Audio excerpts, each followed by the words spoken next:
Welcome to yet another exciting episode of Chai with Hidaya. Today's episode promises nothing but fun and education. Does cheap wedding guarantee long-lasting marriage compared to expensive weddings? What are your thoughts?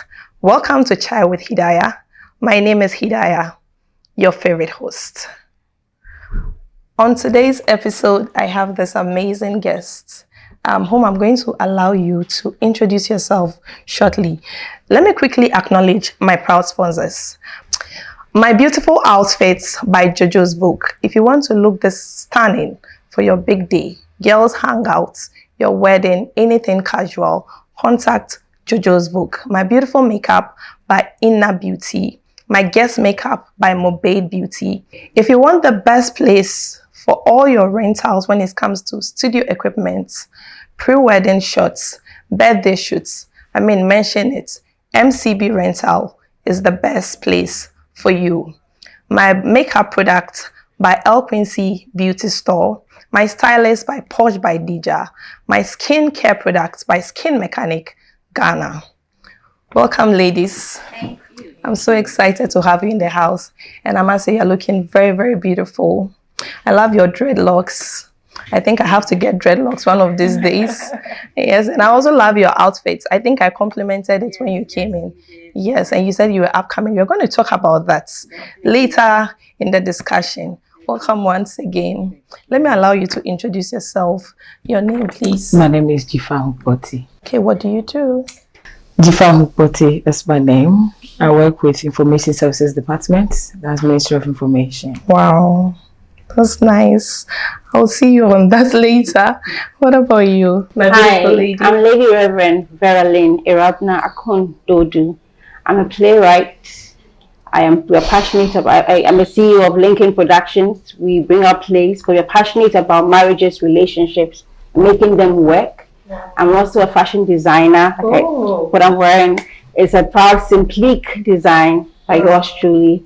I also have a all-female ministry called Samaritan Woman Experience, and I'm honored to be on Chai with Hidaya. We're excited to have you. Thank you so much. So today's topic, let's quickly dive into today's topic.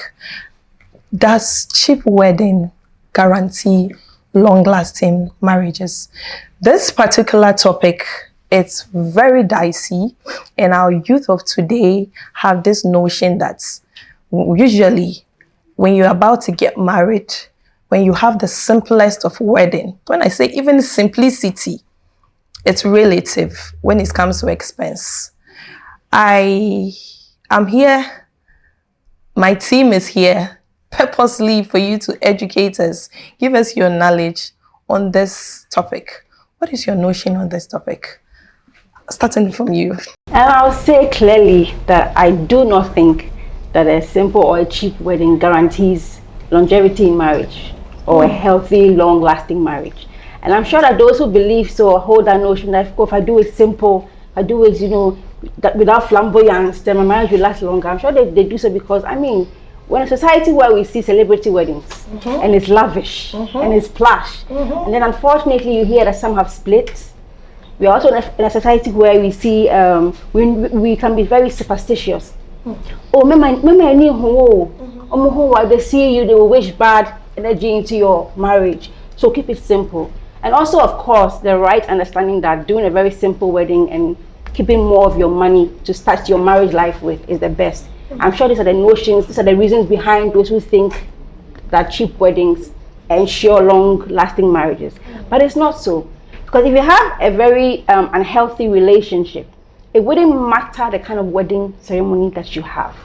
That unhealthiness would automatically translate into the marriage. Because whatever you see whilst you are dating is magnified in marriage. Right. So if you don't have a healthy relationship, if you do a cheap wedding, if you do a very simple wedding out of the eye of the public, it doesn't change anything. That unhealthy, if you don't work on yourself and on your character, you will carry that unhealthiness into your marriage. So no, I don't think the cost of the ceremony guarantee, if you don't spend much or you don't splurge on your ceremony, will guarantee you longevity in marriage? Because even though people think that, oh, the celebrities did a lavish wedding and then most or some didn't excel, I'm sure I know people who did a very simple wedding who today divorced. Oh. I'm sure you probably know someone who's also poor who did a simple wedding and is also divorced. So just because we see someone do an extravagant wedding and hasn't excelled does not mean that if you keep yours on the low, then you're guaranteed success in marriage. I don't think so. Wow. Do you agree with her? Yes, I do. I do. My thoughts, yes, I do, because even I can use our parents as an example. You know, our parents, during their time, there wasn't any form of wedding. They had traditional marriages or simple engagements and stuff like that. But their marriages lasted for centuries. Let me use that word. You know, because my own parents, they married for 50, I think, my father passed out when their marriage was 56 or so. Wow. Yes. Yes. So, and my mom is still there. She chose not to marry again, though some men approached. It means that if he was to be alive, it would have been. They were together. They were sharing the same bed till he died. And so, yes, cheap wedding or expensive wedding doesn't guarantee success in marriage. In any case, Bible talks about marriage and not wedding. Yes, there is the word wedding because there is a ceremony. Okay, but then the emphasis is on marriage. That marriage is an institution. So something that is an institution is not anything that you will think that, okay, I am going in with this is how I want it, whatever I want it. No, it doesn't order like that. It goes beyond that. So just the wedding is just a ceremony, something to complement that there is something that is instituted for that what we are going into, something that have been done to what's the word, to symbolize that there is something, and so we are together. And that is the whole thing about marriage. So it doesn't matter expensive or not. Okay. It can be simple, it can be expensive. That if it's flamboyant as we want, for me, I only say that it gives you that sweet memory to keep and then to be reflecting over. Okay. Other than that, it doesn't have any effect on the marriage per se. Wow, that's deep. Yeah. You spoke about I think you mentioned simplicity. Yeah. Can a couple, I'm pretty sure most of my viewers might not be married, but they might be in a relationship that they are planning to get married, and they would want to know simplicity. Can I have a simple wedding but glamorous? Yes. Because in the minds of most people, simplicity means cheap. You understand? Yeah. And in the minds of other people, you can have a very big wedding, inviting a lot of people, but might be cost effective. Being expensive is relative. Exactly. What are your thoughts? I want you to educate my viewers on the simplicity aspects. Okay, so we just had a celebrity wedding between the Nigerian song Moses Bliss, yes, and his wife. Yes. Okay. Who is a Ghanaian. Now, who is a Ghanaian. Yeah. That wedding was flamboyant, very, very flamboyant. But you see how the lady was simple, and this has been on the internet, and we are still discussing it. You know, it's still making waves. Okay, good. Now it is relative because they chose to have it that way, and the lady also chose to dress the way she chose to, and the emphasis was even more on her hair. Yeah, exactly. And the natural hair, and the fact that she didn't put up a lot of makeup, and the dress, it looks simple, but tell you what, it's expensive. Because I know the lady who did her makeup artist. That lady, I think she's actually a Regis makeover. she's a celebrity makeup artist and she's not going to charge cheap. So the makeup might look cheap, but it's From her dress, her makeup, the decor for the wedding, refreshment gowns, everything is out of the ordinary. But the people involved were simple. So what's our take on that? So simplicity, whether it's cheap or it's not cheap, it's still bound to the individual, because we should have something at the back of our minds that what happens after the ceremony. Let me use that word. What happens after the ceremony? Life goes on. What happened after the ceremony? I'm much more interested because I think you made mention of life after marriage and all. Yeah. But before we delve into life after marriage, couples that are watching, that are aspiring to get married, some might not even have boyfriends yet, but in case in the future they get boyfriends, this is going to be a reference for them. What are some of the, if a couple is watching, or a lady or a gentleman is watching you, what are some of the things a lady or a gentleman should look out for? Because the key word is, we don't want to get married and get divorced. Okay. Since you are now saying that whether it's cheap or not cheap, it doesn't guarantee longevity of the marriage. Exactly. So since we don't want that to happen, I'm pretty sure, is it a matter of choice? Whether it's expensive, is it a matter of choice? Yes, it should be. It's a matter of choice, yes. Right? So since it's a matter of choice, now, maybe the couple the people watching me at the moment, they want to find out what are some of the things I have to look out for in choosing a partner, so I don't end up, getting divorced. So my marriage is going to last me for so many years until death do us apart. So I want to know, what are some of the key things a lady or a gentleman, let's start with a lady, should look out for in a man before she decides to say yes to the man. And then it doesn't matter whether they want to have a cheap wedding or not. So what are some of the things you think they should look out for? Well, a lady. Personally, I'll say that first of all, you should share common beliefs with this person. Okay. And you should respect the person. For a woman, in most cultures, particularly in Africa, the man is the head. Okay. You're going to submit or be under his authority. So what is his authority? What are his principles? Those principles the man has, most often than not, are going to end up governing your children. Okay, so what are his principles? When he speaks, do you respect this person's views? If not, it will be hard for you to submit to this man. Number two, as a woman, we're not in the old age where women just live for their families and for their children. We have our own purpose, our own visions, our own businesses. Beyond a man believing in your business, he has to also be willing to help in your business. And you shouldn't be afraid of letting you excel, even if it means you may become more popular or more successful than he would be.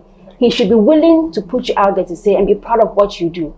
For example, I was dating one guy, and in the eye of people, he was a good, quiet person, so he's a good guy. But when I was dating, I got to realize that we were very different, and he didn't believe in my dream. I was having a production one of the evenings, and I said, "Oh, I need your help with the sound and the technical department, so please show up." And he asked me, "What is so special about my production that he has come and watch?" Now, if I'm dating you and I'm a playwright and I have a production company, I expect that automatically you should be my number one fan. Right. You should be present. Of course. If people are going to buy their tickets and come and watch me, how can you ask me what is so special about my production that you should come and watch? If I marry you, that means that if I come and I say, "Oh babe, maybe for tonight, can I maybe order you something because I have to be at rehearsal?" He will not understand that. That's very true. And that will hinder me as a career woman. Exactly. So it's very important that women in particular understand that in this world, it's kind of funny, but it looks as if women don't fully have full liberation, if I should put it that way. You're either under your boss, or you're under your pastor, or under your husband. Particularly the husband, because whoever you're going to marry is going to affect your children. Exactly. You can't be selfish in choosing a partner. He has to be willing to give help in what you do. So you owe your kids the responsibility of choosing the right father. You owe them that. It's not about feelings at this point. Exactly. Before I allow you to quickly delve, I'm really enjoying this point you are, very powerful point. Let me quickly, acknowledge my proud sponsors. Okay.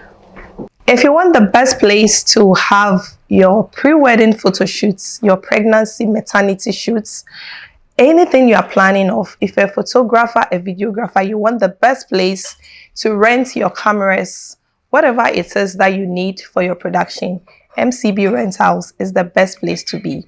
If you need any makeup artists for your events, it could be weddings, it could be parties, casuals, the number one place to be is Inner Beauty and then Mobe's Beauty. They are going to glam you up to perfection. My Stylist by Posh by Dija. If you need someone to style you to perfection, Posh by Dija is the best place to be. My beauty products by El Quincy Beauty Store.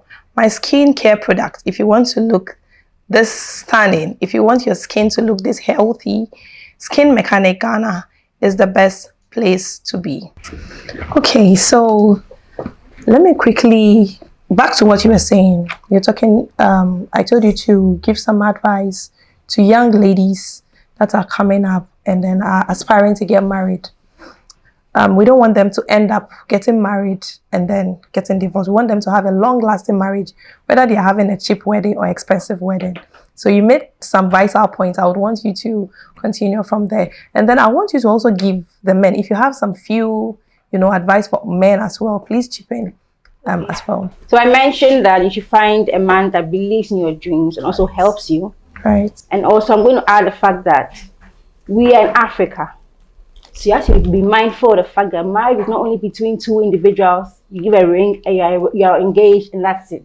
There's family involved. And he's going to be the leader.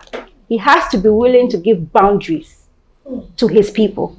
Because you see, for us women, if my sister comes to my house and she's doing something I don't like, she's my sister. If I tell her to stop, we will still be sisters. It won't change anything. But maybe relating with the in-laws, if you're not careful, it can cause chaos. So the man should be willing to create a boundaries and say, I love my family, but this is my wife as well. And wife also, this is my family, don't disrespect them. Yes. You see, boundaries. So you need, in Africa, it's very important you get a man that can stand up for you. Yes, and then let me come to the men. I will say that I always tell people I speak to who are young men that it is very easy if you have some money on you and you're dating a woman, you love the woman. When you're going today, iPhone.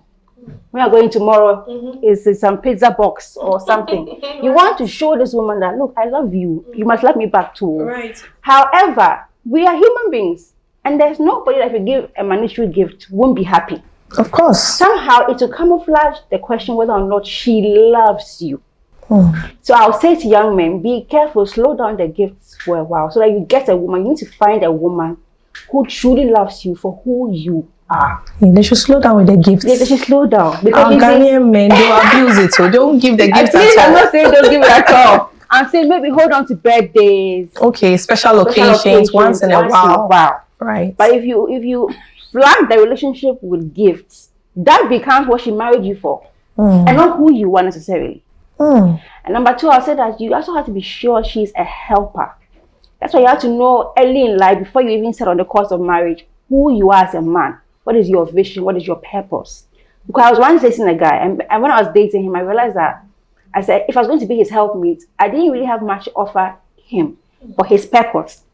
He was a writer of books. And so I started to ask, how will I help him with this book? But should I say luckily or unfortunately and unfortunately, there are other reasons that led us to separate. But I used to wonder how I could come in and help him. I could also impact. But when I met my husband, my then boyfriend, he had a passion for giving to people. He had a passion for gathering people around and speaking to their lives. So your purposes aligned. Yes, I found out that there's somebody that can actually help. So I think that's really important. You need to find that out, because if not, it will be. And also, like I don't know if I mentioned earlier, you must find a woman who is willing to submit to your authority. Submission. Yes, you have to find a woman who is willing to submit to your authority. It's very, very, very, very. Can you elaborate on that? Submission to authority. Okay, I feel like we're in this world where we have this feminism place, but I've realized that in most cultures, particularly African cultures, we all understand that the man is the head. It doesn't take away from you in any way. I've realized that even you even submit to your husband and you even help your husband, you know, in his purpose and even attain where he has to be, it automatically reflects on you. Do you understand? Right. Let's take for example, maybe our presidents and their first ladies. Who President Kufuor is today has his advantage on his wife. Of course. She will step into a room one day and she's getting benefits because she's the wife of a Kufuor. Right. And we know for sure she probably helped him with campaigns. She was there. You see some level of respect, some submission. So I mean, once you give submission, you respect the person, you're helping the person. When the person excels, it doesn't take much away from you as a feminist. You also benefit. You also benefit. Yeah. And I think that in most Ghanaian traditions, you cannot fully be a full feminist. This feminist thing, I'm going to invite you on my show again. You can't be a full feminist. I'm inviting the both of you again in the future, so we talk about this feminist and this submission thing, because it's very, very dicey. Submission and then this feminism, especially submission. Can I come in? Yes, please, I feel like people see submission as slavery, but if you begin to see submission as a way to show your husband love, okay. Because let's say for instance, fufu is hard. It's not easy. But because you know when your husband eats the fufu, the smell he will give when you relax, it excites you to go and be pounding. Yes. So submission is not easy, particularly when you have your own money and you're your own boss. It's not easy. But if you're doing it out of love, to know that I'm here in this marriage, we are all working together. He has to work hard to love me. I'm working hard to love him. You know, so I'm giving him what he needs, which is respect, submission. And it turns out for my advantage when he's happy. So if you see it more like a love thing and not a slavery thing, you will benefit from it. Because the more you respect and submit to your husband, I did a book study and I realized that most men feel respected everywhere else, apart from their homes.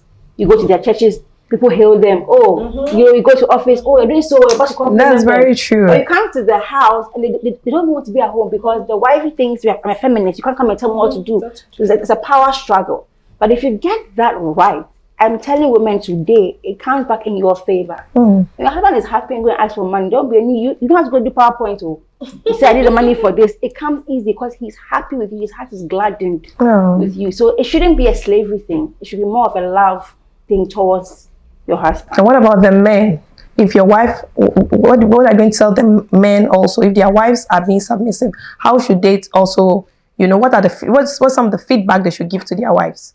When your wife is, because you know, when you are submitting to your husband and he's not giving you a kind feedback, submission becomes hard. So what are some of the feedback you also give to the male as well, the male version? I would say that if you treat your wife poorly, like our hostess says, submission becomes difficult. So if you truly want your home to be peaceful and you want the elements that run a home to be successful to work, you need to put your wife first. The fact that she's submitting to you doesn't mean she's a slave or a stooge. That when you say sit, she must sit. When you say run, she must run. It doesn't mean give orders. It simply means that you are in leadership. You come out with our direction. Right. Oh, as a family, in the next 2 years, I want us to do this. I'm thinking this. Explain it to her. Let her understand and also bring her views. Because most women today are not marrying school dropouts. We are marrying people who are well established. Right. They can think, they're intelligent. Right. Sit your wife down romantically, sweetheart, give a peg. I want us to talk. It doesn't mean that I'm telling you. The command. No, it doesn't mean command. Because you see, marriage is a balance of relation. I think most relationship is a balance. If you're a parent and a child, there must be a balance of strictness and friendship. If you are a worker and an employee, it must be a balance of, you know, being able to chat with your boss or flow in the bit and still insist on what should be done. So even in marriage, there must be a balance. Where I love you, I'm showing you love, but when I'm the head, listen to me. That doesn't mean come with a militant attitude. Okay. You show respect to your wife. So she knows that, oh, even though I'm submitting, my husband still respects me and my views I also bring to the table. So it goes both ways. It goes both ways. Thank you so much. I love this submission. What do you also have to say? I'm really sure there's more. What are your advice to upcoming couples trying to also settle down and want a long-lasting marriage, regardless of whether they are having or planning to have a cheap wedding or expensive wedding? Okay, so I think she said it all, and but I have something to say about the submission again.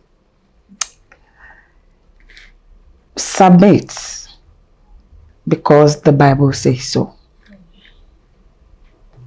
The Bible continued. The man is to love and cherish the wife. Okay. So the question goes, whilst the wife is submitting, is the husband loving and cherishing the woman? Right. Now, when you don't get that, that is when some women wouldn't go according to what the Bible says. That notwithstanding, in our society, will say the woman does not respect. Respect is reciprocal. I like that. Now, if I do not get that from you, you are not expecting to get that from me. That I will say that without missing it. Yeah, that's facts. It's a fact. Our parents, most of them weren't educated. Today, majority of us are educated. Right. What you know, I know so. Yeah. You bring to the table, I bring to the table. Right. Today, the men even ask questions. What are you bringing to the table? Can you imagine? Yes, today they ask that question. So now if you're asking that question, for me, it means that you are even giving out your responsibility as a man, because the Bible says you are the head. So if you are the head, you are supposed to provide for your family.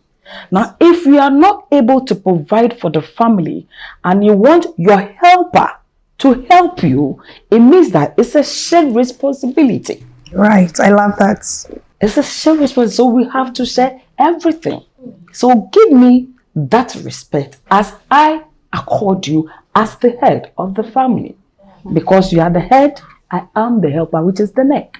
I am carrying the head. Yeah. So, ironically, I carry more responsibility as a woman even than the man. Yeah. And that is the reason why if a woman is not a good homemaker, the man will leave the home and go seek solace elsewhere. Now ask yourself, if you yourself, you are not making that home to be peaceful and welcoming for you, that when you are even at work, you are yearning to come home. Now, if you've not created that atmosphere,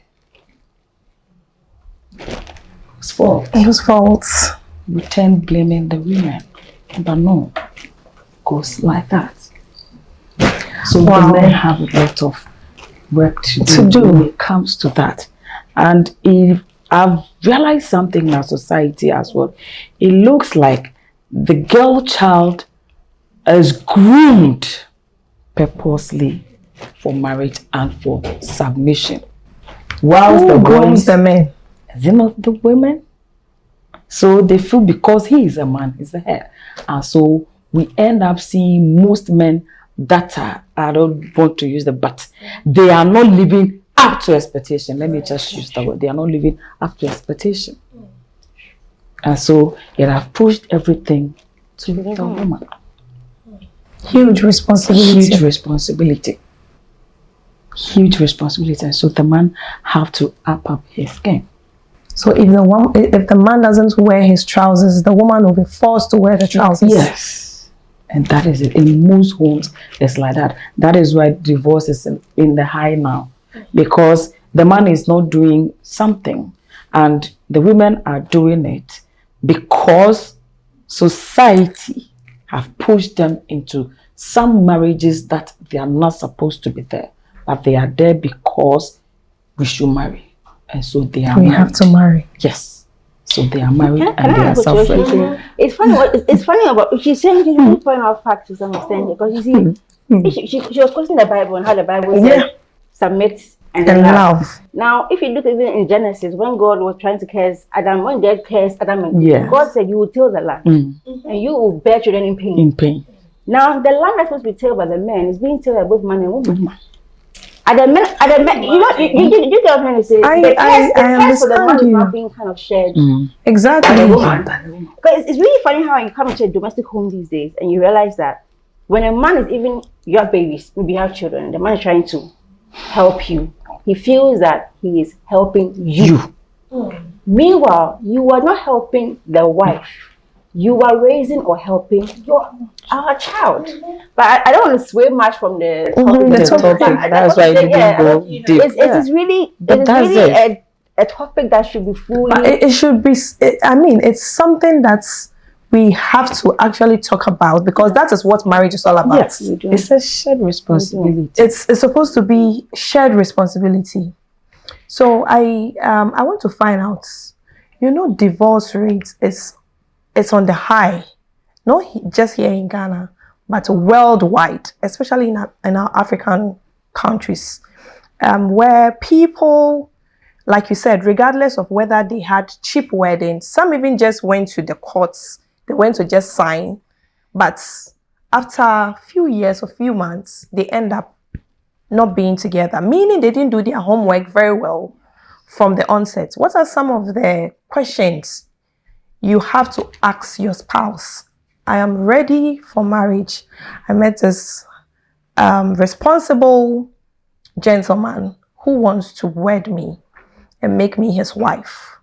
What are some key questions I have to, or we have to sit down and discuss about? What are some questions or some topics that's very important that I feel like most couples sway away from, that causes, you know, high rate of divorce here in Ghana? So let's say I'm the outgoing person. Okay. I may meet a man who is not outgoing. Now, how are we going to meet and come together? It means that during our dating stage and courtship stage, we will have to discuss all that. My likes and my dislikes. Sometimes when the love is there, that is where the problem is. That is where the problem we is. Keep on ignoring certain things. All the red flags.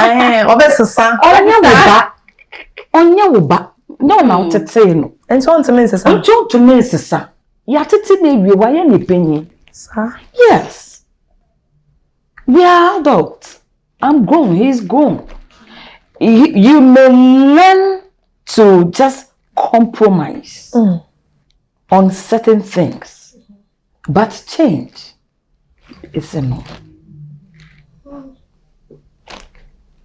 Character and attitudes are picked from childhood and your environment.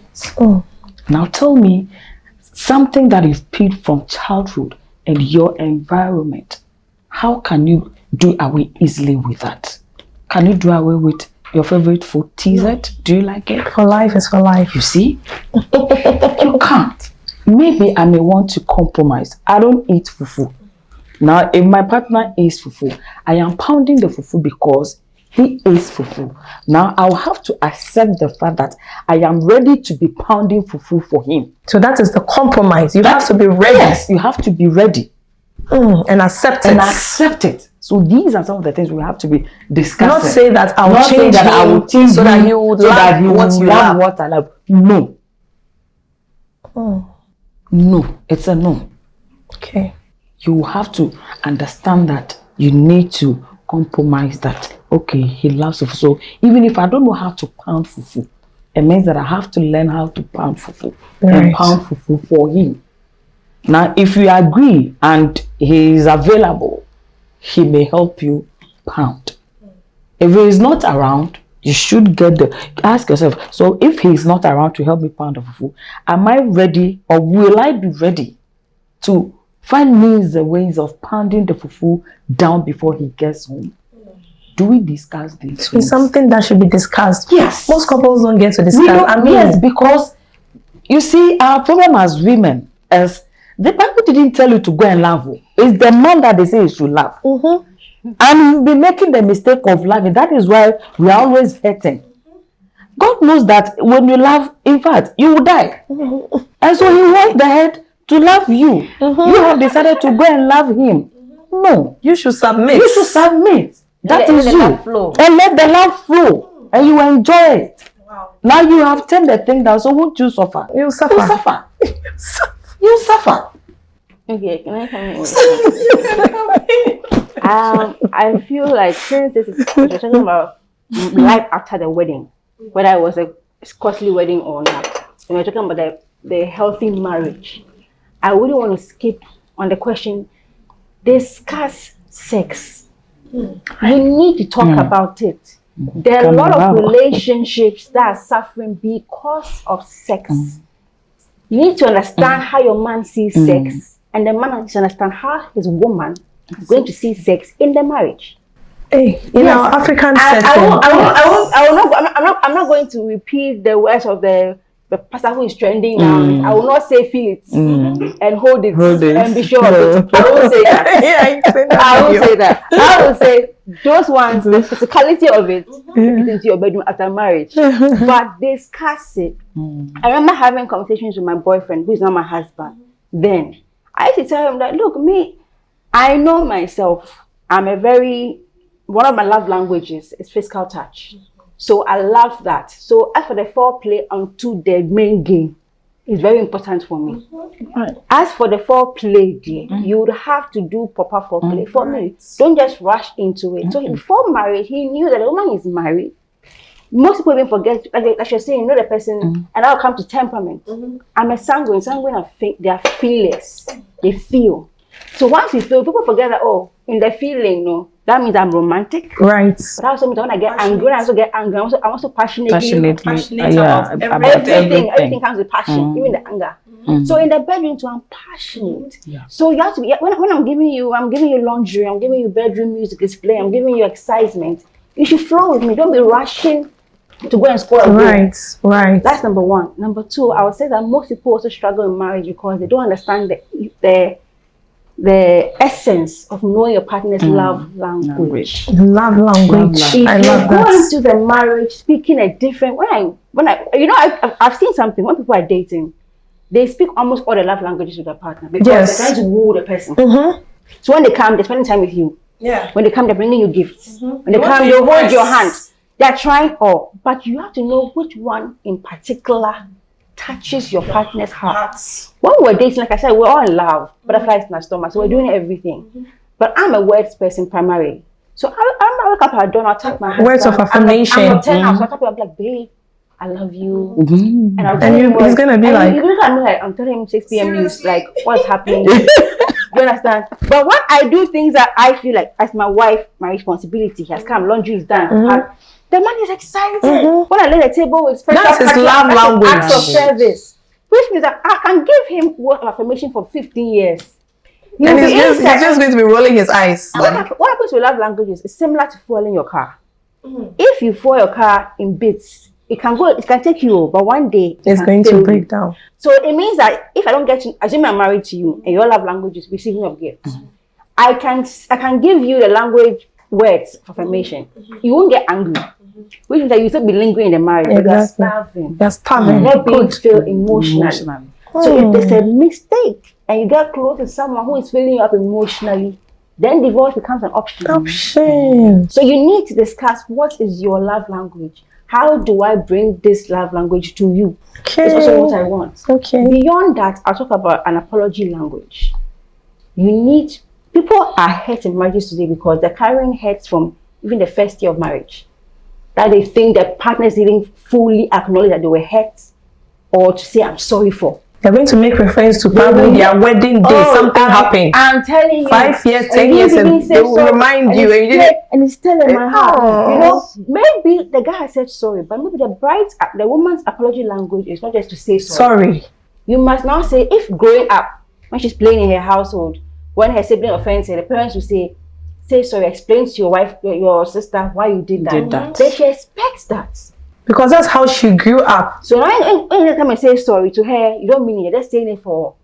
Sometimes you have to even sit there and talk about it. Yeah. Okay. So why did your phone go off? You didn't even call me. Oh no. When I was going to the office, I need explanation. In this thing. So that's so what you thinking through? Oh, wasn't him because he did that. Then and after that, she'll be fine. And some people don't just expect the words. If they are acts of service people, then they expect that. Okay, now that you said sorry, tomorrow morning, then help me. You say you help me wash my car. You're sorry. Okay, then tomorrow morning, I'm expecting that my car will be washed. And I know that you are truly sorry. Discuss these things. And then the last I'll say, in Africa, I always say this: we need to discuss marital roles in the home. I grew up in a home where my dad doesn't really. He's not a perfect cook, but he helps out once in a while. On the 1st of January every year, the women don't cook. And because he can't here cook, in Africa, he helps in cooking. In 1st January, was he born here? Yes, it's a fancy. And on 1st of January, they think. No. So on 1st of January, let me just say, most African men. It's true. She's the host is in line. They feel is disrespectful. It's they're degrading themselves. Exactly. Why would I be in the kitchen? It's disrespectful. You don't tell me that I go to work and my father serve you. My father taught us. So all of us, we mention our father taught us how to cook. You know why? Because mommy will go to market. He was a prison officer. He's back. He's home. His kids need to eat. He cooks. He taught all of us how to cook. So we know how to kill every animal. Akuko, dabo, ejama, all of us. And I am the husband, so you can imagine. He taught us how to cook. Do those men still exist? So you see, so she was talking, you see, I was just smiling.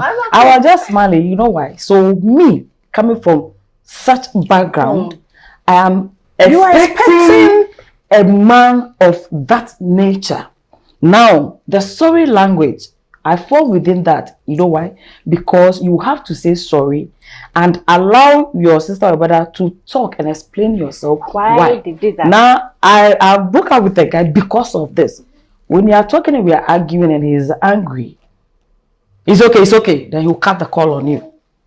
The next day, he will call and pretend everything is all right. Okay. You should move on. I know. I am not that type. And you're so not used to that. No. And so offensive. And so I will open. So I won't talk to you. And you know what she's saying. And particularly, sorry, I don't want to miss the point. Particularly in marriage, these people they don't maybe in the morning they offend you. You're offended, and you come. It's okay. And then even you want it to be romantic. Exactly. How does it flow a romance when you are still angry about the problem? I am angry. We have to address it, talk about it for me to.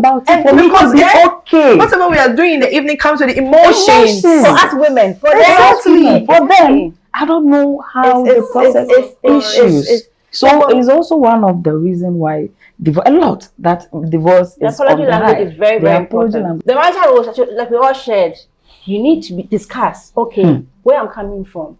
It's not strange for a man to help me with dishes. Right. It's not. My sister's married. The man literally, even in their home, there's an understanding that he is good at feeding the children. The wife isn't. So when there's food, I'm even kidding on that. When I go out with my child and then they are all there, I say, Mr. Ojo, since you're the chief feeder. And he does it with pride. Because he got to understand that's your love language. That's how you grew up. So anything to make it, so far it doesn't hurt him. When I was married, I was very slim. But now I've gained weight. And I blame my husband. Because the way the man can feed you. Oh my God. So does he have a brother? My husband can cook. My entire pregnancy, I didn't do a lot of restaurants. He will ask me, what do you want to eat? And I'll describe the food. And this man will get up and literally from the marketing stage and everything, go and get some unique ingredients. Wow. Man, I hope you are listening to your fellow man. What your fellow man is doing. That's my father's son. I'm not telling him that, okay, so we're going to get married. There will be laundry. There will be this. And we both agree that we both hate doing laundry.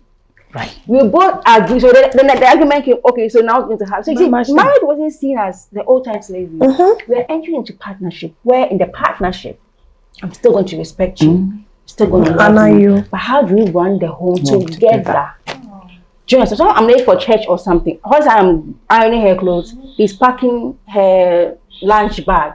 Once I'm getting her dressed, he's probably doing ironing. Some will sit down in the car and pim. Ordinary water, you have to Pim, wait pim, for what's them. I do? They don't do literally. This is so sweet. You're so Ordinary water. it's crazy. You have to hit it for ordinary So this is water. something you have to discuss Yes, about it it. has to go into it. During the dating. During the dating and courtship stage. No, don't turn a blind eye. and You'll be laugh. seeing red flags, and then And then because of love, and you go into it. Say, oh, you will change. Oh, I No, can you manage. will not change. Exactly. I can't because- tolerate You can't it. manage. You can't manage. I think most of them, they mostly think that feeling of, I mean, when I see him, I feel like fainting. I think they think that it will last long. Wow. So they think that even though this is a red flag, because when I see him, I get excited.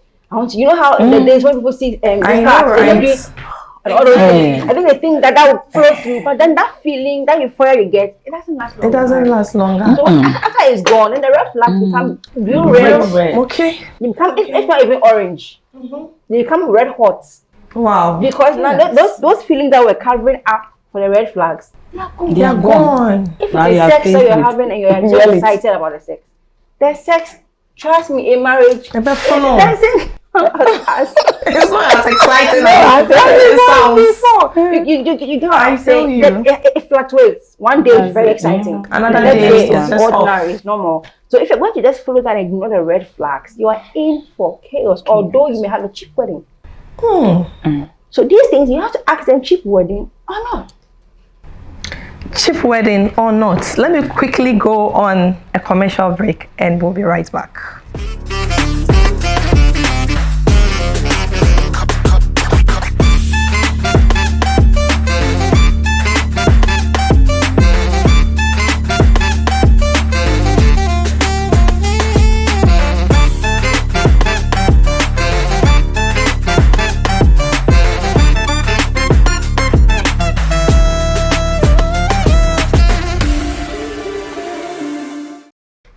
Welcome back on our commercial break. And I have with me my beautiful guest. I'm actually learning a lot and very educational, and I'm also having fun at the same time. Let me quickly ask you, there is this notion, say, awaria kwanwa in our Tree dialects. I don't know if I got it right though. So awaria kwanwa, in the sense that I just want to quickly chip in when it's with the budget thing. There are so many youth out there that want to actually settle down. There are people that are of age, let's say men, because we women, we are always the praise, and then the men are the hunters. They always come to us. So we always have to be there for them to come and ask our hands for marriage. If they don't, we can't go to them. That is, we are Africans, we are Ghanaians, so that is how things are practiced here in Ghana. There are men out there that are ready for marriage. Our society lately, especially our ladies, ebia yako school akwa etire kakra. Yasia adie, yehu adie. We've seen a lot. We've been opened to a lot of we've been exposed, and we don't want to settle for the bare minimum because we feel our standards are high, not in a negative way, but in a positive way, because we feel we've invested a lot into our lives. So we need a partner that wants to come. But there are men out there that are up and coming. In our Ghanaian dialect, they call it Debi Debi Ebe. I want you to advise our women out there, because men lately want women that are also doing something for themselves. Yeah, they always say is the women, when a woman is going in for a man that is wealthy, it's always a topic in the society, say she's going in for the money. But lately our men are also going in for the money. You also want women that's not necessarily they are coming to squander their money, but that are also doing something good for themselves, so that they can also support them in case things are not, stabilized a little bit, maybe in the future or something. So men are also going in for a warrior part. It's not only the women. I want you to advise the men out there, or no, the ladies out there, about the men. There are so many of them. They are single. They are doing the very best for themselves. and they want to settle down. But the standard of these ladies, probably they want expensive weddings. They want a luxurious wedding. What are your thoughts? What can you advise? What are your advice for both the females and then the male that are ready or ripe for marriage? Let me go to you. Very dicey one, I know. But yes, it's a problem here in Ghana, and we have to talk about it. Ghana. Number one, you touched education. You touched education before going on to the expensive work. Yes, education. Education, yes. I won't go for a man who is not my level. You know, let's not look at it like you are being some way. No. Because in a very good relationship, communication is key. I have gotten to a stage where my understanding of things or life is different from my mate that I left in the village. We are no longer the same. Okay. And so there is no way I will marry such a man, even if he is ready to marry me. Right. Because the lens with which I see things, he might not use the same lens to see or view things. And so let's say you speak different languages. We speak different languages. You're speaking Spanish, you're speaking Italiano. You see your tea center. It's beautiful, isn't it? I wish to have it. For me, I have a need for it. He doesn't see why I should have it when there is calabash, or when there is a plastic cup or any other mug. I love tea, and so I'd love to have tea with style, and I serve myself as such. He wouldn't want that as a queen that I am. Because of the exposure, the places you've been to school, you've met people. I've met people. Because of the places I've been. So your taste has changed. It's changed. It's not your fault. It's not my fault. And so automatically, you know, life happens. And so automatically everything changes. It doesn't mean that you're looking down on that man. All it means that we may always be arguing over unnecessary things because I see need for this. He doesn't see need for it. You are seeing green, he's seeing red. Yes. Meanwhile, so there is no agreement. There is no agreement. And there is no peace when there is no agreement. Exactly. So this is nothing. It's nothing. So it's for a positive reason. It's why? For a positive reason. Not out of pride. No, not out of pride. That I can't marry a man that I am educationally higher than, or more exposed than. There's no pride. But what if the man is ready to, he's ready to respect you, he's ready to give you everything you need, and probably you might not agree on one or two things. Don't you think you can compromise in that aspect? Yes, you can compromise in the home. Tell you what, you will go out to a fashion with that man, there will be a problem. Or probably you want to go with him, he wouldn't go. And every day you are going somewhere, and where is your husband? A friend of mine will say, you want to go out with a husband that you are ashamed of. You see the way she's doing. This is my husband. That is my husband, you know? Yeah. Yes. He knows what's up. He's also exposed. Exactly. And perhaps even more exposed than she is. That's so it. It makes it work. It makes it work. It looks so beautiful.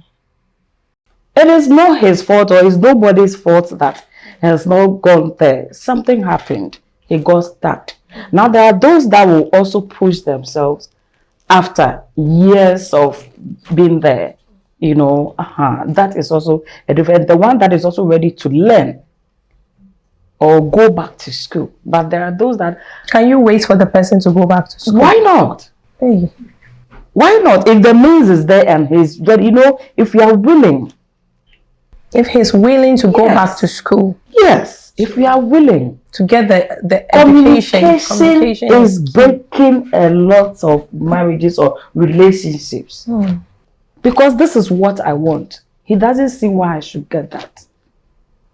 Probably if he's exposed, he wouldn't see anything wrong with it. So So we then it's nothing. You get it? Yeah. Then you move to the expensive wedding or cheap wedding. Okay. So again, So let's say that let's say the man, like I said, the man is Debi. Debi might not necessarily be, he's not exposed. He might be exposed. He has like he has his wako school. Maybe I want a degree be anani masters be anani PhD be, but sikano anyhow. esunano. You can quickly.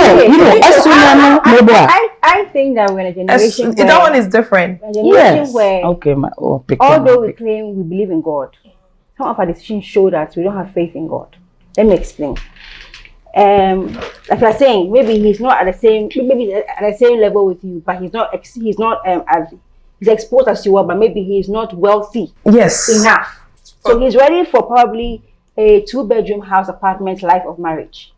But you are looking out for a Trasaco house. Maybe you were born in a Trasaco house where you have even mates. You have 5 cars. You hardly park. You drive. He's not driving. You know, all those kind of things. I think that we have to look at the quality of the human being you're going to share your life with, as compared to the extras he's bringing. I'm not saying it's not important.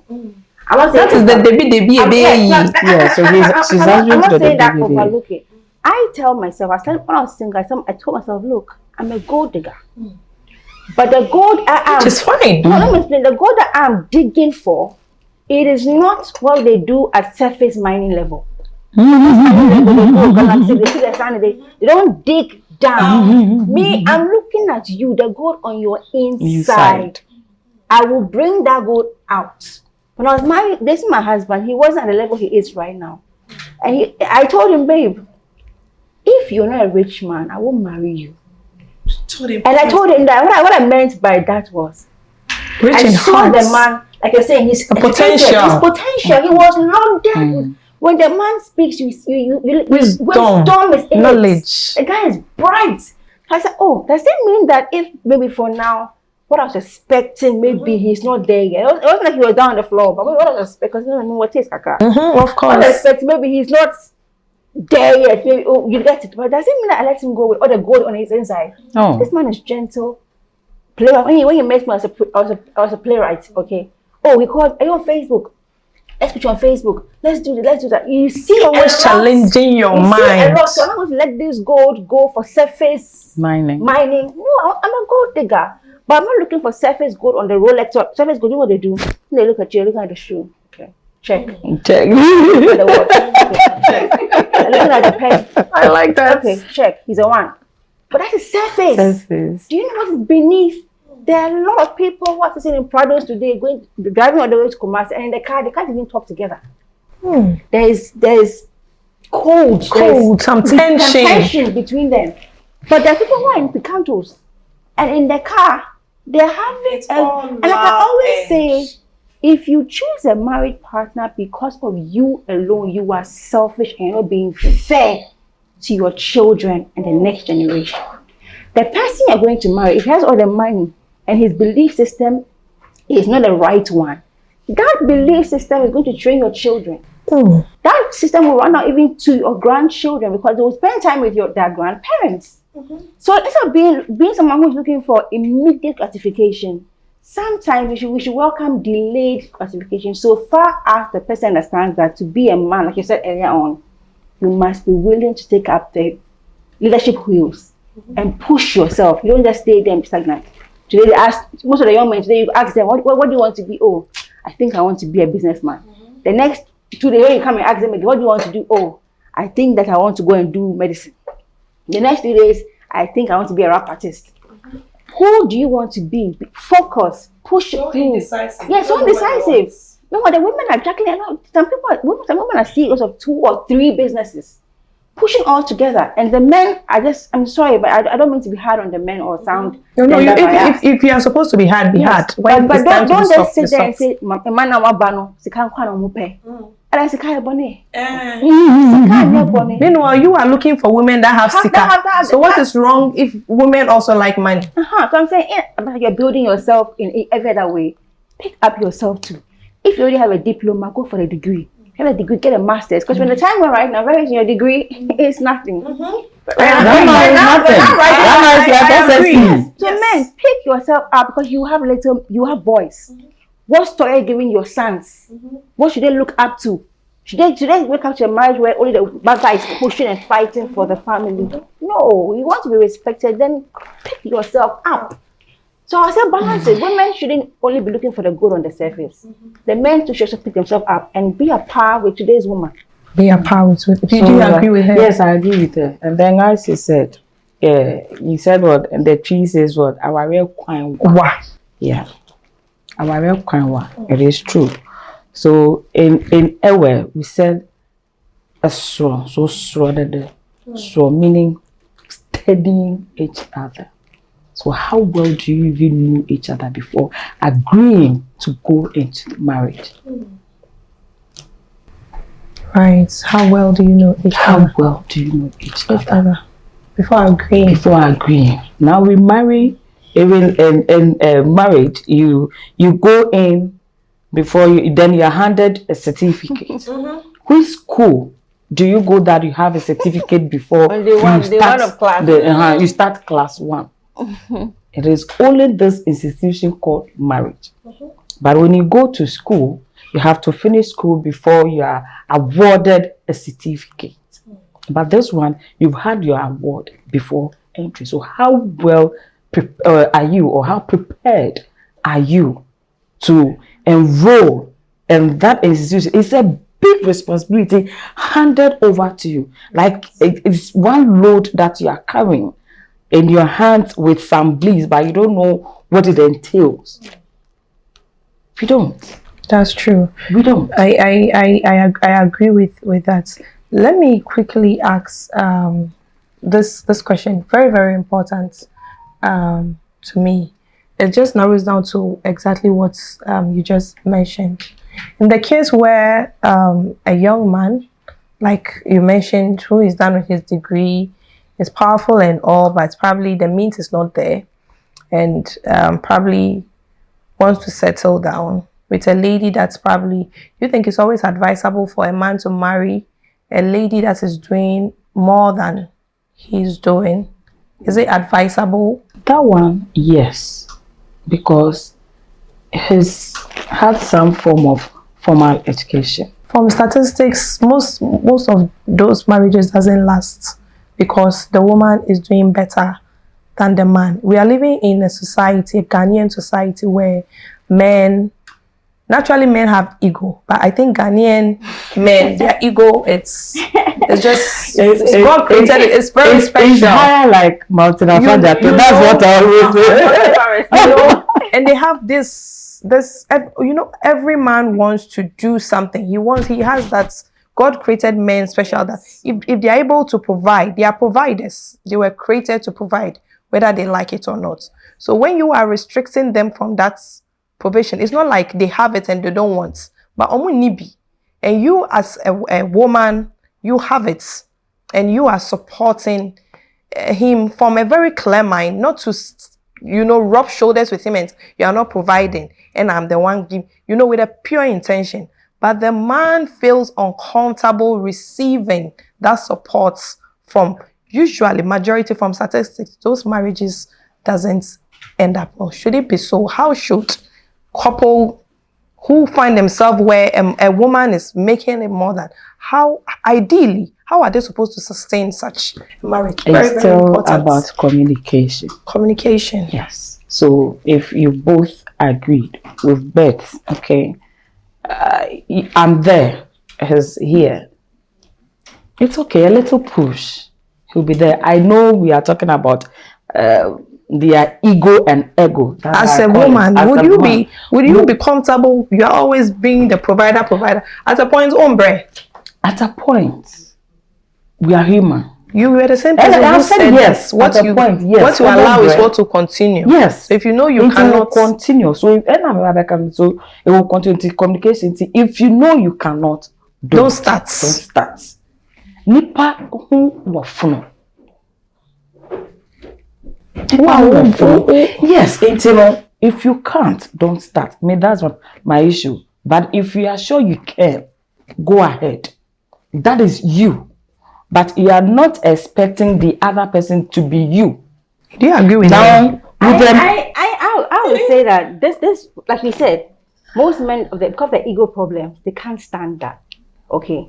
But I would say that the Bible, let me quote the Bible for a while. Men, allow the women to do their job in your lives. If the woman is earning more, the Bible says he or she was made to be your helpmate. Let her help you and don't let your ego make you perish, because for lack of knowledge, God's people perish. So don't make your ego make you perish and forget the fact that she is your helper. But you also said that according to data, such marriages don't last. And that's because sometimes women, because of our nurturing nature, we tend to try to mother our men even when we don't even have the money. So now when you have the money, it's not planned. True. That I will and women start off are more intuitive. So if maybe we have the money, I want to say, I want to respect my husband. So let me say, oh baby, I'm trying to be submissive. Baby, I have $10,000. What should we do with the money? The man may say something that you, being a woman with your intuition, know that if I do this, it will not go wrong. So sometimes you are forced to stand your ground. That's because the men do not understand that this woman's advice she's giving you, she's not trampling you down. She's helping you. And so I think the whole thing becomes the paradigm of which the men are looking at it. If they change their paradigm, I don't see anything wrong with you have a helpmate who is rich. Who doesn't want that? Who wants a poor helpmate? Nobody. If the helpmate is rich, my sister. I'm not saying be a lazy bum or have a rich poor helpmate. So let me just sleep. No. Although you have a rich helpmate, she's a helper, like my sister said earlier on. So enjoy what is coming. And then yourself because the fact some people will relax or will be in tea, mommy relax it. So the extent says she will even start commanding her to, do this. Abi, you have it. Do that, do this, do it on top of my own money. Yes. And she is there. Maybe she married you because she saw the potential that and I feel like and still relaxing. And so those was there. And that is when the disrespect comes in. Exactly. But I also come in and say, like I said, if you know how to put it, I think we have to move from a place of marrying to please ourselves to marrying, for one, to please God, and two, to give something that has substance to our next generation. So sometimes as a woman, let's be all honest, we were not made to provide. But maybe to get to a place where, so what if the man is good? It's a good man, he's faithful, he's not cheating. But his ego comes up when you're providing. You will be tired. But sometimes let it go for God. And also for the children's sake. If you provide for your own husband and your children, it will not kill you. It can get you upset. But I would say because of God and because of your children, sometimes overlook it. If he's not willing to, what if right now you go and marry another man who is not wealthy in the beginning? But what if he loses his wealth and he's not able to climb up and it's still you? Would you leave that man too? So at times, you're doing things in marriage goes beyond us and how we feel. But for a higher purpose, that is our children and our God. For a higher purpose, for our children and our God. I would want to quickly go on a short commercial break. But before I go, there is this question I would want to ask you before we quickly run up. I'll come back and then ask you, would you prefer, if you had the chance to get married, would you prefer to have an extravagant wedding and then have no honeymoon at all? Or you prefer to have a very simple wedding with a very, very budget-friendly wedding and have an extravagant honeymoon, probably a destination honeymoon? Which one would you prefer? I'll be right back.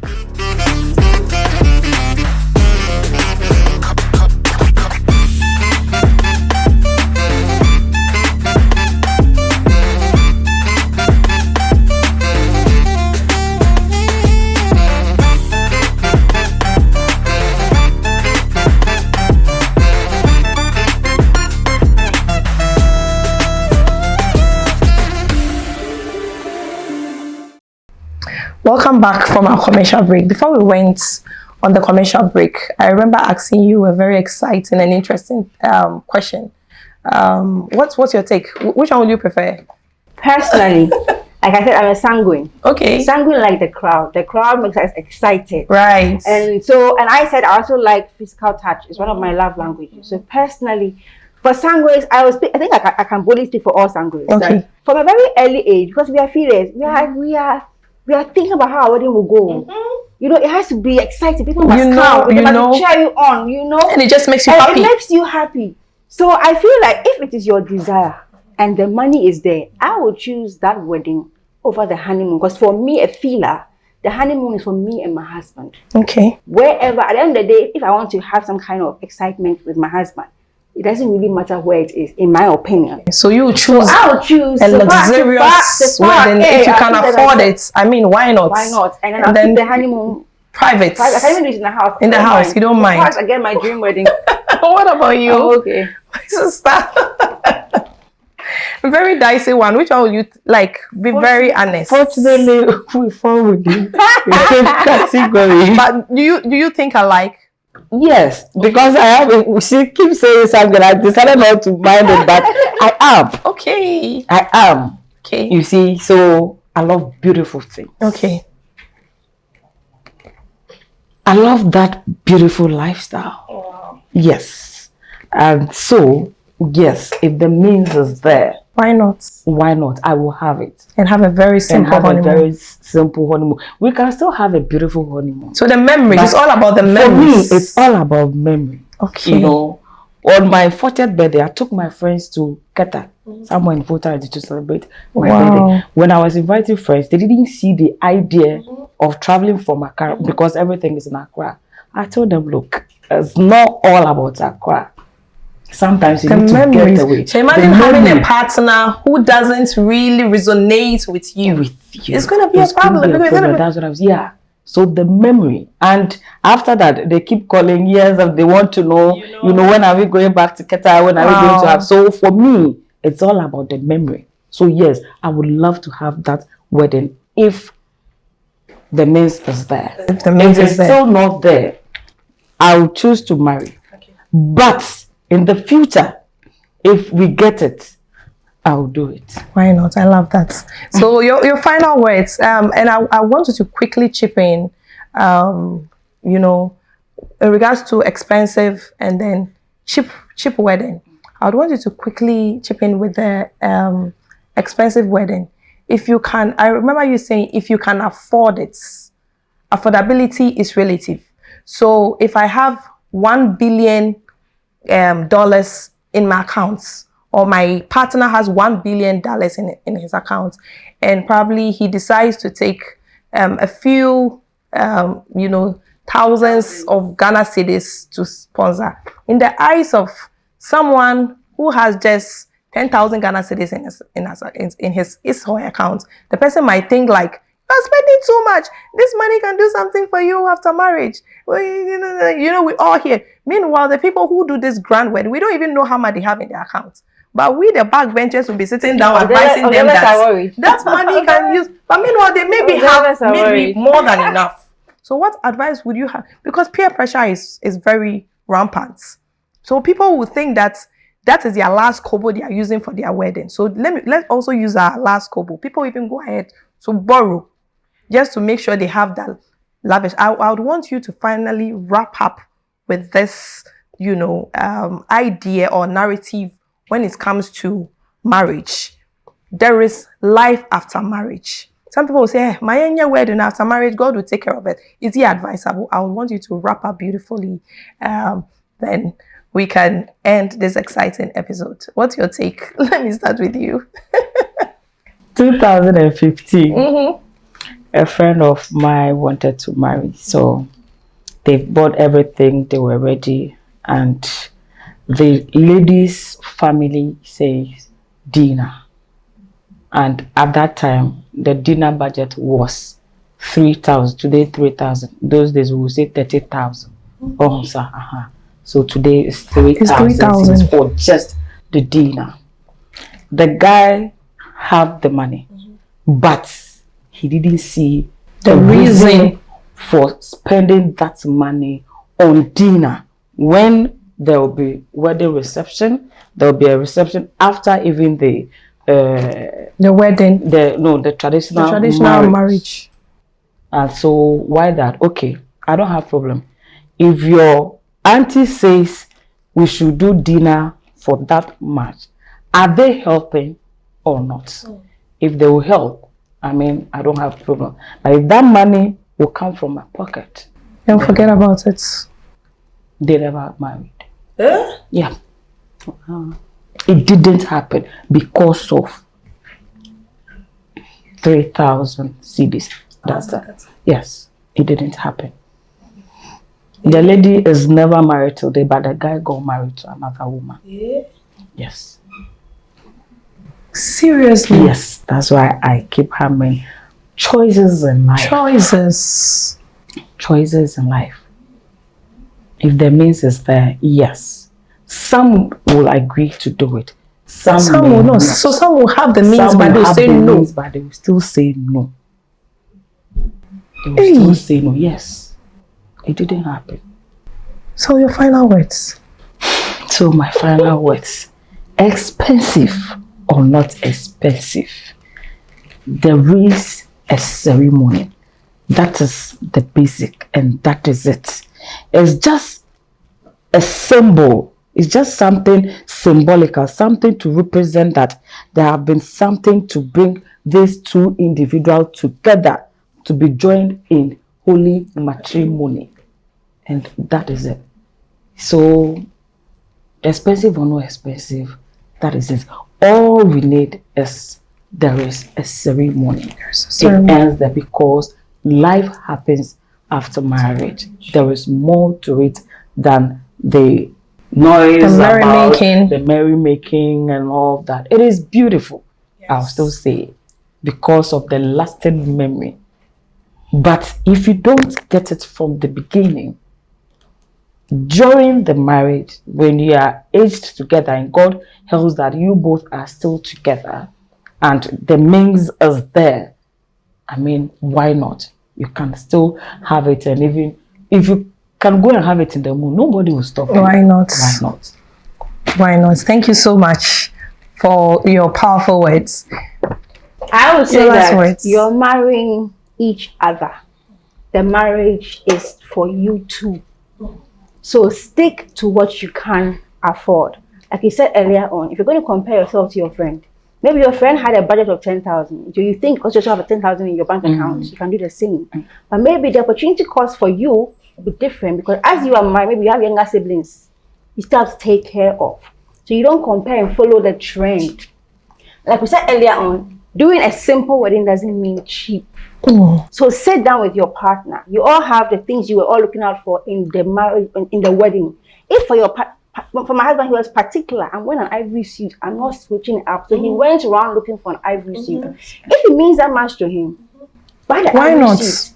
But if it means that buying the ivory suit means I cannot have a long bridal train, then keep it for the ivory suit and a best man. Right. And it will still be prestigious. It will still be communication. Beautiful. You know, pick out the significant things according to your budget. The ones that are more important, work on that first. If there's extra, you can split on a few other things. But at the end of the day, it's about you both. Don't let your bridesmaids confuse you and say, "Oh, are we doing? Are we going to have this? Oh, are we going to have this? What's about a shower?" And then you feel the need to because your friends want to see it's his own, and then they're your team. They also want to also feel like no, it's between you and your husband. When you go home in debt, your friends will come and help you. Powerful. After you say "I do," and they give you, "Oh, congratulations, thank you," but it goes to their house and they leave you alone. Now ask whether your bank account to smile at you or not. Nobody cares. Nobody cares. Nobody cares at all. And I've seen something. The moment you get married, when people look at you differently. When I was single and I'm going for a friend's wedding, because I'm single, I realized nobody's really expecting me to come with an envelope. The moment you come, Mr. and Mrs. have arrived. It puts a different responsibility on you. So the singles are cheering you on to go and do what they're doing. They will have a different life than you will do after marriage.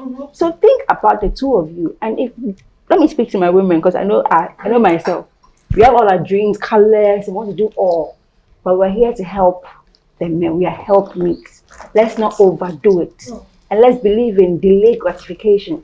After 10 years, we believe God to have the money. And now I can do a destination wedding. We see it on social media all the time. Like, Very 10 years what happened anniversary. with the lady, the Nigerian lady, the Exactly, so beautiful. What they were not able to do, 2 years ago. they're doing it better now. So, like I say, my wedding gown, it was nice, but it wasn't what I really wanted. At that time, I didn't know that sewing a gown, because what I've gone through with seamstresses, I wanted to buy a gown, but I didn't see that dream gown. So I told myself, as for the 10th, 20th anniversary, you must wear. That's it. I must appear. I cannot wait to see you. You have to. I'm telling you. So please stick to your budget and don't feel pressured. But even if it's simple, it can be elegant.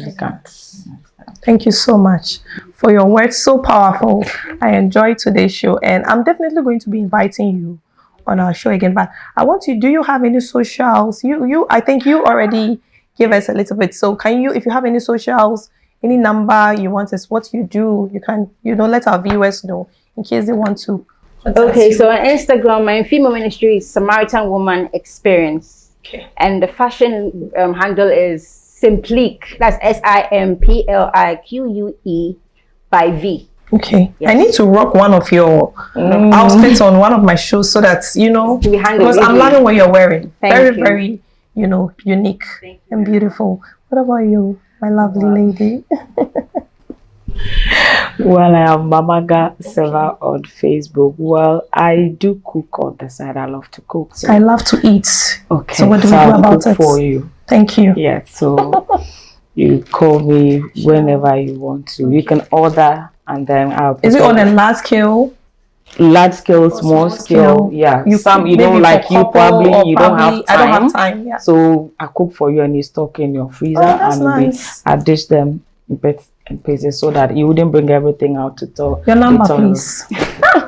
0266 325450. Okay. Yes. I'm definitely. Patrick, hit on it again for me. 0266 325450. Very well. Thank you so much. One out. My team will finish. Okay, please do. My production company is Lincoln Productions. Lincoln Productions. LYNCKUN. Okay. It's on Instagram. It's on Instagram as well. Okay. Thank you so much for coming. And I appreciate you so much. On behalf of myself and then my team, I would want to present this citation to you for taking time out of your busy schedule to honor our invitation. We appreciate you so much, and the advice you've given, the knowledge you've shared, some of it minty bida, honestly speaking, but thank you so much. And then hopefully we are going to invite you again on our show in the future to educate us more. Yeah, so this is for you, my lady. Thank you so much for coming. I appreciate you so much. God bless you. And this is for you, my lady reverend. Thank you so much for coming. This is beautiful. Thank you. Okay. Thank you so much. So you hang it anywhere in your room. Whenever you see it, just remember that Chai with Hidaya, we appreciate you so much. The knowledge you've impacted on our viewers will forever remain in our heads and in our hearts. It was an honor. Thank you so much. All right. It's been another exciting episode on Chai with Hidaya. We spoke about expensive weddings versus cheap weddings. Does cheap wedding guarantee a long-lasting marriage? What are your thoughts? And I also asked a question, a very relevant one. Would you choose a very luxurious big wedding over a very small honeymoon, or you choose a luxurious destination honeymoon over a very small, simple wedding? What are your thoughts? What are you going to choose? Not forgetting my proud sponsors. Thank you so much for styling me, Posh Badija, my makeup, Inner Beauty, my guest makeup, Mobaze Beauty, my skincare product, Skin Mechanic Ghana, our studio and production equipment, MCB Rentals. Until then, catch us again, same time, same place. Bye.